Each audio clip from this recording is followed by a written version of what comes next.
Quand Lucas aperçut pour la première fois Éléonore, il s'attendait à une rencontre empreinte de formalité et de la chaleur familière que chaque homme imagine en pensant à la première rencontre avec les parents de sa femme. Il avait 32 ans, et sa femme, Camille, en avait 29. Ils venaient de se marier lors d'une cérémonie discrète à Lyon, sans chichi, simplement en déposant leur dossier un mois auparavant, échangeant des anneaux en argent et célébrant avec leurs proches autour d'une table modeste dans un petit café de quartier, où l'on servait des salades et des brochettes, tandis que les invités plaisantaient sur le fait qu'ils étaient désormais piégés dans le mariage. Il louait une chambre dans l'appartement ancien de ses parents, situé dans un de ces immeubles en béton du centre-ville, avec une peinture écaillée sur la façade et des portes grinçantes dans l'escalier, où l'odeur de la menuiserie fraîche des voisins flottait toujours. Le balcon étroit était encombré de pots de fleurs, en attendant que la famille déménage dans un endroit plus spacieux, peut-être avec un balcon et une vue sur le parc, où ils pourraient se promener le week-end. La vie semblait stable, mais monotone, comme une horloge qui s'écoule sur le mur. Son travail de designer graphique le tenait souvent devant l'ordinateur, dessinant des esquisses pour des commandes, parfois tard dans la nuit, lorsque les clients appelaient avec des plaintes. Camille, quant à elle, travaillait dans un café, servant du café et discutant avec les habitués de leurs problèmes, rentrant à la maison avec l'odeur de pâtisserie dans les cheveux. Leur projet d'avenir incluait l'achat d'une voiture d'occasion pour ne plus prendre le tram et fonder une famille lorsque leur situation se stabiliserait, des projets toujours repoussés à plus tard, le temps de mettre de côté un premier apport pour un appartement. En repensant à leur première rencontre 3 ans plus tôt, Lucas ne put s'empêcher de sourire. Camille travaillait dans le même café où il était entré après un entretien d'embauche raté, commandant un café noir sans sucre. Elle, avec sa chevelure blonde et son sourire espiègle, lui avait lancé « Ajoutez du lait, la vie est déjà assez amère ». Cela lui avait semblé amusant, léger, comme son rire. 6 mois plus tard, ils vivaient ensemble dans un petit appartement en location, se disputant sur qui devait faire la vaisselle. Et maintenant, les responsabilités de la famille et la rencontre avec sa belle-mère, qu'il imaginait comme une femme stricte, pleine de conseils tirés de vieux magazines. Mais Éléonore s'avéra être tout le contraire de ce qu'il avait imaginé, loin de l'image d'une dame en tablier, pleine de conseils sur la gestion du foyer, l'économie sur les courses ou le choix des papiers peints. « Appelle-moi juste Léo », dit-elle en se présentant, tendant une main chaleureuse, marquée par le travail, et riant en voyant son regard surpris, comme si elle-même était étonnée de sa franchise, comme si les mots s'étaient échappés sans filtre. Elle paraissait plus jeune que ses 48 ans, comme lui avait chuchoté Camille, avec une coiffure soignée où quelques mèches grises se mêlaient à ses cheveux foncés, rassemblés en une queue de cheval basse, vêtue d'un léger manteau à col en fourrure, imprégné des odeurs de train, de pluie d'automne et de routes lointaines. Comptable dans une filiale, elle dégageait une chaleur intérieure, semblable à une vieille photo de famille que l'on aime feuilleter encore et encore, découvrant de nouveaux détails, un sourire, un regard, un soupçon d'histoire. Aucun stéréotype ni récit familial, comme ceux que Camille lui avait racontés, sur les jeunes qui gâchent tout, ne respectent pas les traditions, ni allusion à un contrôle sur leur vie, sur la manière de dépenser de l'argent pour des futilités ou de planifier leur journée à la minute. Elle était revenue d'un voyage d'affaires pour quelques semaines, prête à les aider à aménager leur nouvelle chambre, à accrocher des étagères, à disposer les meubles qu'ils avaient achetés dans une brocante, comme elle le disait en souriant, ajustant son sac sur son épaule, pour ne pas déranger leur jeune vie, mais juste être là si besoin, pour enfoncer un clou ou partager une recette. Dès les premiers jours, Lucas remarqua que les conversations avec elle s'étiraient, comme une soirée d'automne où les crépuscules ne se hâtaient pas de s'en aller, et les feuilles dansaient lentement sous les rafales de vent, rappelant quelque chose d'oublié mais d'important, des rêves de jeunesse qu'il avait longtemps mis de côté. Dans la cuisine, où l'odeur du pain frais de la boulangerie du coin flottait, où il y avait toujours une file d'attente pour le pain chaud et les petits pains au pavot que Camille adorait grignoter le matin. Ils discutaient des vieux livres qu'Éléonore avait apportés dans son sac usé, des œuvres de Dostoïevski aux pages jaunies, où elle avait mis des marque-pages et des serviettes, et de Bulgakov, dont elle soulignait les phrases au crayon, murmurant « Ici, il parle de nous, des gens, et des films », que Camille qualifiait de barbants, préférant les séries légères sur l'amour dans la grande ville avec des intrigues rapides, des baisers sous la pluie et des fins heureuses en une saison. As-tu vu Le Maître et Marguerite? Il y a tant de choses, dans chaque image, tant d'ombre et de lumière, tant de mystère, qu'on peut le revoir des années durant et chaque fois découvrir quelque chose de nouveau, comme dans la vie, disait-elle, en remuant lentement le sucre dans sa tasse. Lucas se remémorait ses nuits passées à dévorer ses livres pendant ses années d'études dans une petite chambre de résidence universitaire, où la lumière de la lampe de bureau tombait sur les pages en rayons obliques, tandis qu'à l'extérieur, le vent soufflait, apportant l'odeur de la pluie et de la liberté.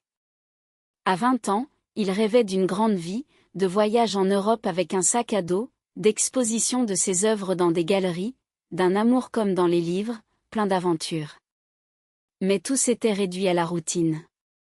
Un diplôme, un premier emploi de designer dans une petite entreprise où il dessinait des logos pour des magasins, puis le freelance pour être plus proche de Camille. Elle lui semblait être le salut face à cette grisaille, son rire, ses mains sur ses épaules le soir, mais parfois, il se surprenait à penser « Où est mon étincelle ?» Camille s'en allait dans la chambre, bâillant largement et marmonnant sur le réveil matinal. « Demain, double service, n'oublie pas de me réveiller, sinon je vais dormir. » Et ils restaient tous les deux, terminant leur thé chaud à la menthe, que Léo avait cueilli dans le jardin de sa sœur pendant son voyage d'affaires, fraîche et parfumée, écoutant le tramway passer à l'extérieur, le bruit métallique des rails, et les rares gouttes de pluie frappant le rebord de la fenêtre, comme des doigts sur les touches d'une machine à écrire. Ces moments paraissaient simples, banals, comme un porridge matinal, mais il y avait quelque chose de réconfortant, presque thérapeutique, comme si le silence entre les mots disait plus que n'importe quelle phrase sur la vie qui s'échappe, sur le temps perdu, sur ce qui est encore à venir, si l'on a le courage. Léo se levait à l'aube, préparant le café en silence, pour ne pas troubler le sommeil, utilisant une vieille cafetière qu'elle avait sortie d'un coin du placard, recouverte de poussière des années, et l'arôme se répandait dans l'appartement, réveillant des souvenirs de la maison de sa grand-mère, où les matins commençaient toujours avec cette même odeur, des conversations murmurées à table et le sentiment que le monde n'était pas encore brisé. Un jour, Lucas entra dans la cuisine plus tôt que d'habitude, après une nuit blanche passée sur un projet. Le client exigeait des modifications sur les esquisses de logo, ses yeux brûlaient de l'écran, ses doigts étaient engourdis par la souris, et il la trouva immobile près de la fenêtre. Ses cheveux étaient rassemblés en une queue de cheval lâche, et elle portait un châle tricoté à la main pendant ses soirées d'hiver en voyage. Elle regardait le brouillard s'étendre sur les toits des immeubles, transformant la ville en une aquarelle floue, où les contours des bâtiments se mêlaient au ciel gris, et les rues semblaient des rivières. Ici, le matin est comme dans un vieux film, tu sais, de ces films en noir et blanc des années 60, où les héros se tiennent à la fenêtre et réfléchissent à la vie, aux choix qu'ils ont faits ou qu'ils ont ratés pour toujours, dit-elle, sans se retourner tout de suite. Sa voix était douce, comme le châle, puis elle ajouta, se retournant avec un sourire. Surtout avec cette odeur de café. Ça évoque quelque chose en moi, comme un souvenir de ces jours où tout semblait possible. Il lui sourit en retour, s'approchant, sentant la chaleur de la cuisinière se mêler à la fraîcheur du verre. Et à cet instant, l'appartement lui parut plus accueillant que d'habitude. Ce n'était pas juste des murs, mais un foyer. Écoute, se retourna-t-elle soudain, et dans ses yeux brilla une curiosité enfantine, comme celle d'un enfant ayant trouvé un trésor dans un vieux coffre. Tu peins à l'aquarelle, n'est-ce pas? Camille a mentionné que tes croquis sont comme ceux d'un musée, plein d'âme, de couleurs vives. Oui. Le week-end, quand j'ai du temps, je m'installe devant la toile dans ma chambre, loin du bruit, répondit-il, surpris qu'elle se souvienne d'une mention faite au téléphone à Camille. Comment sais-tu cela si précisément? Camille n'aime pas que j'en parle. C'est un hobby pour les retraités. Mieux vaudrait que je gagne de l'argent de manière stable. Elle se vantait de toi quand elle m'appelait en voyage, m'envoyant des photos de tes œuvres sur son téléphone. Montre-moi un jour, si l'inspiration te vient. J'aime quand les couleurs prennent vie sur le papier, comme des pensées qu'on ne peut exprimer avec des mots. Il hocha la tête, et un désir de réellement peindre quelque chose pour elle s'éveilla en lui. Pas juste une esquisse pour une commande qui irait à un client, mais quelque chose de personnel, qui transmettrait ce silence matinal, ce brouillard au-dessus des toits, cette chaleur dans ses yeux qui lui rappelait sa propre jeunesse. Il se remémora ses années d'études, où il dessinait des portraits d'amis sur des morceaux de papier. Chaque coup de pinceau était une déclaration, « Tu es important ». Mais ensuite, la vie s'était interposée, et les couleurs avaient pris la poussière dans le tiroir. Le soir, ils s'installaient tous les trois devant la télévision dans le salon, ou le vieux canapé. Le vieux canapé grinçait sous le poids de Masha, recouvert d'un velours usé, tandis que l'écran de télévision projetait des reflets bleus sur les murs tapissés de fleurs délicates, un motif que Masha souhaitait changer depuis longtemps. Comme d'habitude, elle s'était assoupie au milieu du film, blottie contre son épaule, son souffle régulier et chaud, semblable à celui d'un chaton enroulé sur lui-même. Il continuait à regarder, mais du coin de l'œil, il apercevait le reflet de Léna dans la vitre du meuble. Son silhouette, attentive et pensive, était plongée dans un livre, feuilletant les pages avec délicatesse.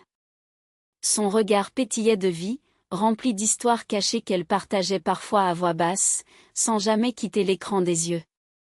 Regarde ce personnage, il est comme nous tous, il a peur de faire le pas suivant, il s'accroche à ce qu'il connaît, même si son âme aspire à l'inconnu, murmurait-elle parfois. Il acquiesçait discrètement, sentant ses mots s'installer en lui comme des couleurs sur une toile, se mêlant à ses propres pensées. La séance se termina tard dans la nuit, lorsque le vent commença à hurler dehors, faisant trembler les branches des arbres. Masha ne se réveilla pas à son appel chuchoté, enfoui dans son oreiller, murmurant dans son sommeil quelque chose à propos du travail. « N'oublie pas la commande, pensa-t-il. Il la coucha avec soin sous une couverture, repliant les bords avec tendresse, puis l'embrassa doucement sur le front, ressentant une légère culpabilité pour ses pensées vagabondes. Elle était son ancre, simple et fiable, comme un rocher dans la tempête. Il se leva et se dirigea vers la cuisine, où une lumière douce émanait d'une lampe de nuit, projetant une lueur chaleureuse sur la table encombrée de tasses et de miettes de biscuits. Léna était assise là, un recueil de poèmes de Mandelstam entre les mains. Les pages avaient jauni avec le temps, ornées de notes à la marge. Elle avait replié ses jambes sous elle, comme dans sa jeunesse, tenant une tasse de thé à la camomille. La vapeur s'élevait paresseusement, comme la fumée d'un feu de camp dans les bois. « L'insomnie te tourmente ?» demanda-t-il en passant, essayant de ne pas faire de bruit pour ne pas réveiller Masha dans la chambre voisine. « C'est une habitude, je suppose, » répondit-elle sans lever les yeux, continuant à tourner les pages. « Quand je vivais seule dans cette petite ville pendant mes missions, j'ai appris à apprécier ce silence. C'est comme un vieil ami, il n'exige pas de mots, il est juste là, enveloppant. » Il se servit un verre de compote de pommes, aigre-douce, avec des morceaux de fruits, s'appuyant contre le meuble, sentant le bois frais sous sa main. Le silence s'installa, seulement troublé par le tic-tac de l'horloge sur le mur, comptant les secondes comme des gouttes dans un sablier. « Tu es fiable, Dmitri, comme un roc, » dit-elle soudain, fermant son livre et levant un regard clair et direct vers lui. « Merci, Léna, » répondit-il doucement, une chaleur nouvelle se réveillant en lui, comme la première gorgée de compote par une froide soirée. Il se sentit vu non pas comme un freelance coincé dans une routine de délai, mais comme un homme avec une âme, avec des rêves. Léna se leva avec grâce, passant près de lui, ses doigts effleurant accidentellement son coude. Ce contact léger, comme une brise à travers une fenêtre entr'ouverte, apportait le parfum de la pluie et de la terre humide. Mais dans cette caresse se cachait quelque chose de profond, d'intentionnel, comme un courant électrique qui résonnait dans ses veines, faisant battre son cœur plus vite, et sa peau se couvrait de frissons. Il ressentit une vibration intérieure, sans peur des conséquences, ni honte envers lui-même ou envers Masha, endormie dans la chambre voisine. C'était une chaleur agréable qu'il ne voulait pas chasser, mais plutôt comprendre, décomposer, découvrir d'où elle venait dans ce moment si simple. Il se remémora les caresses de sa grand-mère, écoutant des contes près du poêle, un sentiment de sécurité et de confort, mais ici, c'était différent, excitant, comme un contact avec un fruit défendu. Le lendemain, la routine reprit son cours habituel, celle qu'il connaissait par cœur. Masha partit tôt pour son service au café, laissant un mot en forme de cœur sur le réfrigérateur. « Je t'aime, dit Ma. N'oublie pas de manger, sinon tu ne feras que boire de l'eau. » Léna se rendit au marché du centre-ville pour acheter des produits frais, des légumes du jardin, des pommes juteuses parfumées de verger, et des vendeuses bavardes échangeant des potins sur les voisins. Dmitri resta chez lui, entouré de livres et de toiles étalées sur la table. Dans la pièce, la lumière du jour filtrait par la fenêtre, illuminant les particules de poussière dans l'air. Il se surprit à penser que le temps s'étirait lentement, les heures sur l'écran de l'ordinateur avançant à peine, les aiguilles semblant figées. Juste un jour comme un autre, le travail attendait, il devait finir son esquisse. Mais à l'intérieur, une légère anticipation grandissait, comme la sensation d'une pluie imminente, lorsque le ciel s'assombrit progressivement et que l'air s'alourdit d'humidité, promettant un changement. Le soir, lorsque Léna rentra, l'air du couloir était chargé de l'odeur de l'automne humide. Le bitume mouillé après la pluie, les feuilles tombées, foulées par les passants, et un parfum léger, frais, avec une note de lavande, comme dans un ancien jardin. Il sortit de la pièce en entendant le bruit du sac à la porte, et la vit secouer les gouttes de son parapluie avant de l'accrocher à un crochet, où pendaient déjà des écharpes colorées en désordre. Leurs regards se croisèrent un instant plus longtemps que nécessaire dans cette scène quotidienne, et quelque chose d'insaisissable flottait dans l'air, comme une toile d'araignée, fine et collante. « Comment s'est passée ta journée ?» demanda-t-il, brisant le silence pour éviter que l'atmosphère ne devienne gênante. Pleine de rebondissements. Le marché était bruyant, comme d'habitude. Des connaissances anciennes échangeaient des banalités, mais agréables. Sur la météo, sur les récoltes, répondit-elle en enlevant son écharpe et en secouant ses cheveux, des gouttes s'en échappant. Mais je pensais à vous deux. À votre jeune famille. Elle est si fragile, comme une fleur qui éclot, prête à se faner au premier souffle du vent. Il sourit, sentant ces mots se poser doucement sur son âme, comme la neige sur le sol. Et toi, tu n'es pas fragile, Léna, après tous tes voyages, demanda-t-il en plaisantant, mais avec une note de sincérité, se remémorant ses récits de voyage dans des villes lointaines. Elle secoua la tête, un soupir silencieux traversant son regard, une ombre de mélancolie. J'ai déjà tout vécu, Dmitri. Ou presque. La vie est comme une rivière, tumultueuse, emportant tout sur son passage, mais laissant des traces profondes sur les rives, des marques indélébiles. On dirait que tu as un tas de secrets. Chaque femme de plus de 40 ans a un coffre plein de souvenirs poussiéreux qu'elle aimerait parfois exposer à la lumière, mais la plupart du temps, elle les laisse reposer, lui lança-t-elle avec un clin d'œil, une lueur dans ses yeux avant de disparaître dans sa chambre, laissant derrière elle un léger parfum qui flottait encore dans l'air, se mêlant à l'odeur de la pluie. Au 4e soir, il finit par sortir ses aquarelles, des tubes anciens, fanés par le temps, des pinceaux aux poils usés, et du papier épais, qu'il disposa sur un chevalet improvisé fait d'une chaise et d'une planche d'une vieille étagère. Masha sortit sur le balcon pour fumer une cigarette électronique, sa nouvelle habitude pour gérer le stress au travail avec des clients difficiles et discuter avec sa sœur au téléphone. Son rire résonnait dans l'air du soir, chargé de l'odeur de la fumée et de la pluie qui s'infiltrait à travers les fissures. Il resta avec Léna dans le salon, où la lumière de la lampe tombait doucement, dorée, projetant des ombres sur le tapis. Elle s'était installée dans un fauteuil près de la fenêtre, enveloppée dans un plaid tricoté, fait maison, parfumé à la lavande, et regardait comment il travaillait, sans l'interrompre, ajustant parfois le plaid sur ses genoux, comme si cela l'apaisait elle-même. Dmitri appliquait les couleurs avec précaution. Un paysage d'automne, silencieux. Les couleurs coulaient sur le papier, comme des souvenirs du passé. Des feuilles jaunes tremblant au vent, un ciel gris avec une lueur de soleil derrière les nuages, un chemin parsemé de châtaignes brillantes de rosée, et une silhouette solitaire au loin, celle d'une femme assise sur un banc.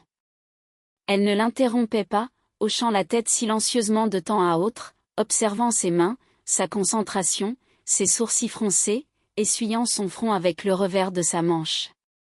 Quand il posa son pinceau, nettoyant ses doigts avec un chiffon imbibé d'eau qui gouttait sur le sol, Léna n'ouvrit pas immédiatement les yeux, comme si elle était encore dans ce monde sur la toile, respirant l'air d'automne, plein de l'odeur de la terre mouillée.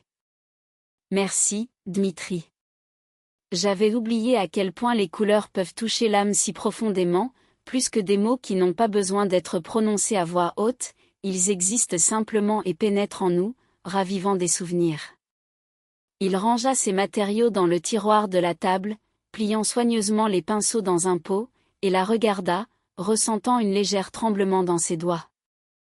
Elle lui répondit par un regard pur, sans aucune allusion à quoi que ce soit de superflu, juste une légère et troublante reconnaissance, comme si leur cœur s'était effleuré dans le silence de la pièce, et s'était terriblement proche, comme le bord d'un précipice. Cette nuit-là, il se retourna sans sommeil, se débattant sous la couverture fine et fraîche, tandis que Masha dormait paisiblement à ses côtés. Sa main sur son épaule était comme une ancre, le tirant vers la réalité du quotidien. Dans sa tête tourbillonnaient ces mots. Sa voix douce, légèrement rauque de fatigue après ses voyages, où elle se retrouvait seule dans une chambre d'hôtel, le contact de son coude, l'étincelle lorsqu'elle regardait la toile, et il se demanda ce que cela signifiait. Juste de la gratitude pour le tableau ou quelque chose de plus ? Dmitri se tenait dans son atelier, un espace lumineux rempli de toiles et de pots de peinture. L'odeur des couleurs fraîches flottait dans l'air, mélangée à celle du café qui émanait de la cuisine. Il avait passé la journée à travailler sur un tableau, mais son esprit était ailleurs, tourné vers Léna, la jeune femme qui partageait son quotidien. Il rangea ses pinceaux, la regardant avec une intensité qu'il n'avait jamais ressentie auparavant. Leurs regards se croisèrent, et un frisson parcourut son échine. Il se sentait tiraillé entre la routine de sa vie avec Masha et cette connexion inexplicable avec Léna. Cette nuit-là, alors qu'il se retournait dans son lit, il ne pouvait s'empêcher de penser à elle. Masha dormait paisiblement à ses côtés, mais son esprit était en proie à des pensées tumultueuses. Que signifiait ce lien qu'il ressentait avec Léna ? Était-ce simplement de la gratitude pour son aide, ou quelque chose de plus profond ? Le lendemain matin, il se leva avec une légère anxiété. Masha avait prévu une sortie au parc, mais il ne pouvait s'empêcher de se demander si Léna serait là. Chaque fois qu'il la voyait, un mélange de chaleur et d'inquiétude s'installait en lui. Il se surprenait à chercher des excuses pour la croiser, pour sentir cette étincelle qui illuminait ses journées. Lorsqu'il la vit, un sourire se dessina sur son visage. « Bonjour, Léna. »« Prête pour une nouvelle journée ?» demanda-t-il, essayant de garder un ton léger. « Toujours prête, surtout quand il s'agit de passer du temps avec vous », répondit-elle avec un clin d'œil, sa voix douce résonnant comme une mélodie familière. Ils passèrent l'après-midi à flâner dans le parc, discutant de tout et de rien, mais chaque mot échangé était chargé d'une tension sous-jacente.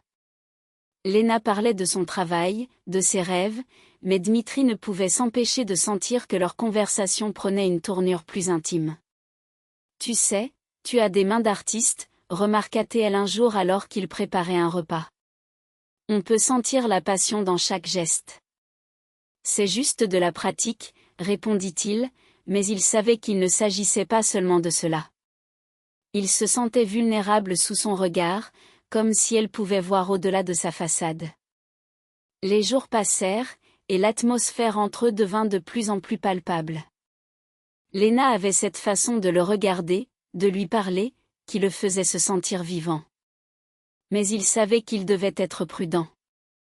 Masha était là, et il ne voulait pas blesser la femme qui avait partagé tant de choses avec lui. Un soir, alors qu'ils partageaient une tasse de thé, Lena brisa le silence. Parfois, j'ai l'impression que tu n'es pas vraiment heureux dans ta vie. Dmitri se figea, son cœur battant. Tout va bien, Lena. Je suis juste occupé, tenta-t-il de répondre, mais sa voix trahissait son incertitude. Je comprends, mais je vois aussi que tu cherches quelque chose, dit-elle, son regard perçant le sien. Peut-être que tu devrais te laisser aller un peu plus. Il ne savait pas quoi dire. La vérité était qu'il se sentait piégé entre deux mondes, entre la sécurité de sa vie avec Masha et l'inconnu fascinant que représentait Lena. Le week-end suivant, Masha devait passer du temps avec sa sœur, laissant Dmitri seul avec ses pensées. Lena avait prévu de rendre visite à sa famille, mais avant de partir, elle lui proposa de l'accompagner à la gare. « Ça ne te dérange pas de me déposer ?» demanda-t-elle avec un sourire. « Pas du tout », répondit-il, son cœur battant un peu plus vite à l'idée d'être seul avec elle. Le trajet vers la gare était silencieux, mais chargé d'une tension palpable. La musique à la radio remplissait l'espace, mais leurs pensées étaient ailleurs. « Tu sais, tu me rappelles quelqu'un de mon passé, » dit-elle finalement, brisant le silence. « Qui donc ?» demanda-t-il, curieux. « Un ami de l'université. » Il était très réservé, mais tellement sensible. « Nous parlions de nos rêves, de nos espoirs, » expliqua-t-elle, son regard perdu dans le paysage qui défilait. « Et qu'est-ce qui s'est passé ?» demanda-t-il, sentant une connexion se tisser entre eux. « La vie nous a séparés, comme elle le fait souvent, » répondit-elle avec un soupir. « Nous avons tous les deux eu peur de nous engager. » Dmitri se sentit touché par ces mots. Il savait ce que c'était que d'avoir peur, de se sentir coincé. Il voulait lui dire qu'il ressentait la même chose, mais il se retint. « Parfois, je me demande si nous regrettons les choix que nous avons faits, » murmura-t-elle, son regard toujours fixé sur la route. « Peut-être que nous devrions simplement vivre le moment présent, » proposa-t-il, essayant de garder le ton léger. « Oui, mais c'est plus facile à dire qu'à faire, » répondit-elle, un sourire triste sur les lèvres. Ils arrivèrent à la gare, et alors qu'elle se préparait à sortir de la voiture, il sentit une impulsion irrésistible. Il lui prit la main, la regardant droit dans les yeux. « Lena, je... » commença-t-il, mais les mots restèrent bloqués dans sa gorge. Elle lui sourit, un sourire qui disait tout sans avoir besoin de mots. Ils restèrent là, un instant suspendus, avant qu'elle ne se penche pour l'embrasser doucement sur la joue. « Prends soin de toi, Dmitri, » murmura-t-elle avant de s'éloigner, laissant une empreinte indélébile dans son cœur. Il la regarda s'éloigner, un mélange d'émotions l'envahissant. Il savait que ce moment marquait un tournant, une prise de conscience de ce qu'il ressentait vraiment. Alors qu'il rentrait chez lui, il se sentait à la fois léger et lourd. La vie continuait, mais quelque chose en lui avait changé. Il devait faire face à ses sentiments, à ses choix, et à ce que cela signifiait pour son avenir. Le temps passerait, mais il savait qu'il ne pourrait jamais oublier Lena, cette femme qui avait su toucher son âme d'une manière qu'il n'aurait jamais cru possible. Abonnez-vous à la chaîne de nombreux